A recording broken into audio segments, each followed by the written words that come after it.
लगातार स्थित लहर में यहाँ पर बैठे हुए हैं।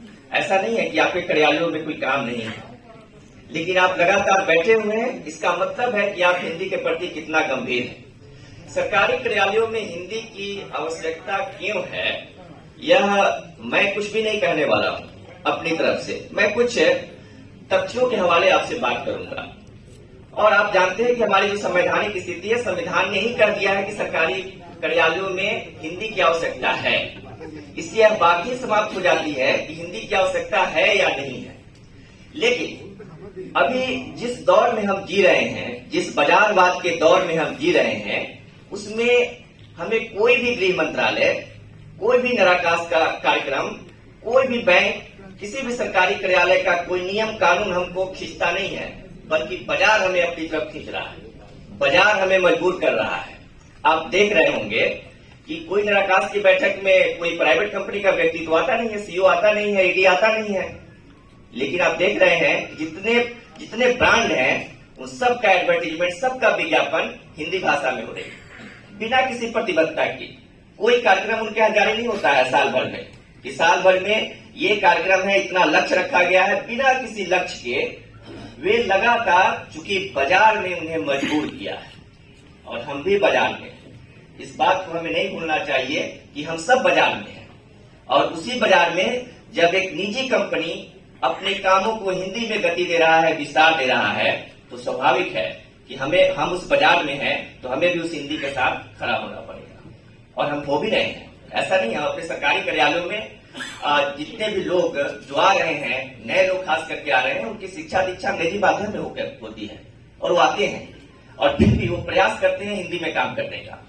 तो हमारी संवैधानिक दायित्व तो है ही, और बाजार ने भी हमें मजबूर किया है। एक बात जो एक एथलॉग एक रिपोर्ट आती है प्रत्येक साल, उसने रिपोर्ट किया कि हिंदी 2022 का रिपोर्ट है कि हिंदी बोले जाने वाली भाषा में पूरे दुनिया में तीसरे नंबर पर है। मतलब चाइना का जो मंडारी भाषा है और अंग्रेजी है, उसके बाद तीसरी भाषा है जो सर्वाधिक बोली जाती है। और हिंदी न सिर्फ देश में बल्कि विदेशों में भी, आप जानते हैं कि फिजी है, मॉरिशस है, गुयाना है, संयुक्त अरब अमीरात है, अबू धाबी है, इन सभी जगहों पर बड़ी संख्या में हिंदी भाषी लोग रहते हैं और हिंदी का प्रयोग करते हैं।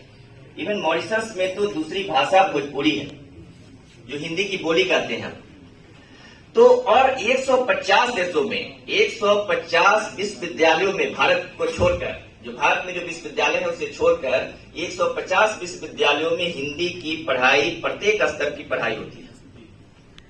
और 26 से अधिक पत्रिकाएं निकलती हैं विश्व में, दूसरे देशों में। अपने देश की बात मैं नहीं कर रहा हूं, सिर्फ बाहर के देशों में जो 26 से अधिक पत्रिका निकल रही है हिंदी में। इंटरनेट पर जो सर्च किया जाता है, गूगल जो सर्च इंजन है, उस सर्च इंजन पर अब सर्वाधिक सर्च हिंदी में किए जाते हैं। और गूगल ने 2014 में यह बात कहा कि 2009 के बाद जो कंटेंट है, ई कंटेंट है, वह हिंदी में ई कंटेंट खोजने वालों की संख्या लगातार बढ़ रही है और ई कंटेंट डालने वाले 94% बढ़ गए। अर्थात हिंदी समझने वाले, बोलने वाले, और एक बाजार जो गूगल पर जो बाजार है, जो मार्केट है, यह हमें यह कह रहा है चेक कर कि आप भी इस बाजार में सहभागी बनिए और आप अपना काम हिंदी में बढ़ाइए। अभी मैं सुन रहा था, एक साथी ने यहाँ सुझाव दिया कि आप सोशल मीडिया पर हमारा एक नराकाश का अकाउंट होना चाहिए। वो वाकई सोशल मीडिया, जब आप सोशल मीडिया को देखेंगे, ट्विटर ने एक रिपोर्ट दी है और ट्विटर ने कहा है कि प्रत्येक 15 ट्वीट जो किए जाते हैं उसमें 11 ट्वीट हिंदी में किए जाते हैं। अब ट्विटर की महत्ता को आप ऐसे समझिए कि प्रधानमंत्री, मुख्यमंत्री जब अपनी कोई कार्यक्रम करते हैं या कोई सरकार की कोई नीति होती है, वो भी ट्विटर पर ट्वीट करते हैं और उसके माध्यम से हमें जानकारी मिलती है। जैसे अभी हमें जानकारी मिली कि असम के मुख्यमंत्री ने कहा है कि राहुल गांधी के बारे में हम ऐसे केस करेंगे और उसके बाद गिरफ्तार करेंगे। बातें अभी ट्विटर पे बातें जानकारी मिली है।